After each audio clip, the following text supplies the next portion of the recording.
दादा काय सांगणार की छगन भुजबळ यांनी आठवानी पत्र मराठा आरक्षणची याबाबत मुख्यमंत्री हे जे पत्र जे आहे ते मुख्यमंत्री फडणवीसांकडे याची तक्रार केलेली आहे. म्हणूनच मी मराठा समाजाला वारंवार सांगतो, या जे आरमध्ये खूप ताकद आहे. 40-50 वर्ष लागली हा जे आर निघण्यासाठी.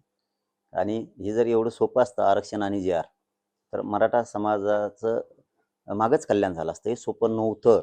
गरिबांच्या वरला करोडो मराठ्यांच्या पोराला लढावं लागलं, तेव्हा मिळाला आहे. आणि याच्यावर समजून घ्या, आपलेच काही लोक आपल्याच नाश करायला बघतात. नाशक्यांपासून सावध राहा, गैरसमज करून घेऊ नका. नसल्यास समाजाचा नाश होईल त्यांचं ऐकून. तुम्ही समजून घ्या.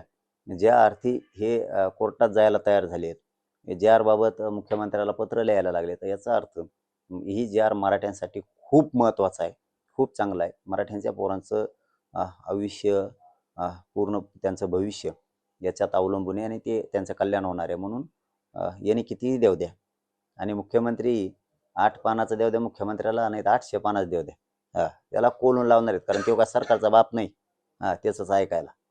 त्याच्यामुळं त्याला काय करायचं तर करू द्या. सरकारने हेराफेरी करायची नाही. जर का हेराफेरी केली ना, रस्त्याने फिरून देणार नाही मी सुद्धा सरकारला.